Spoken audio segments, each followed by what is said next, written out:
to be integrated socially, to have cohesiveness in terms of community, we need to invest in building a new mindset in the lives of our people. Secondly, we look at empowering leadership. Empowering leadership is a value that simply invests in the next generation of leaders with a mindset and a desire that they have greater capacity to achieve greater things. Jesus illustrated this very well in his own leadership. In John 14:12, he told the disciples, "Greater works than what I have done, you will do." That is empowering leadership. Then we look at the value of justice. Justice simply provides strength to the weak, face to the faceless, voice to the voiceless, and opportunities of prosperity to the poor. That is a good way to measure the presence of justice in a community. We also have the value of freedom. God created humans in his own image, which means that we have the freedom to choose. The freedom to choose our leaders, the freedom to choose our life partners, the freedom to choose our careers, and the freedom to choose our religions must characterize our nations if we want to build good societies. We need not only freedom for individuals, but we also need free institutions in our nations for development. We come to the third sphere of the values, which is value-added stewardship of creation. The first value here is productivity. Many nations have the same opportunities like other nations, but productivity really rests on the resourcefulness of the citizens. That is the ability to translate what is into something else that will meet the needs of the people. For that to be able to happen, one will have to work with the principle that the best brains must work the hands. The best brains must work the hands. Then we have the value of maximization. Maximization simply calls for adding value to what one already has. When we come to our many countries around the world, especially our countries in Africa, we have a lot of resources, but we have not maximized their potential.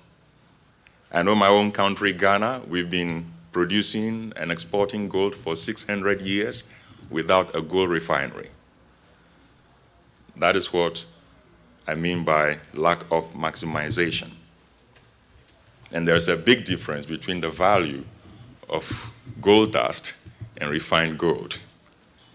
Then the value of excellence. The value of excellence is a commitment to the best.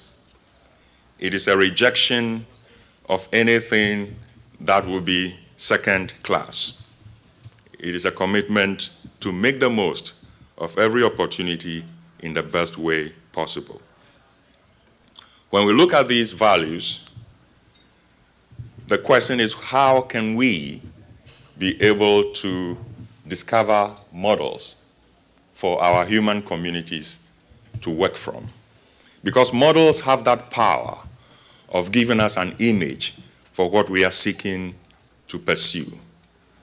And on the subject of moral values, there is one person who has claimed perfection, one person who has claimed to be the author of life, one person who has presented himself as the solution to the challenges that face human society. And this person is Jesus Christ. No other human being has claimed imperfection. No other human being has claimed to have come directly from God.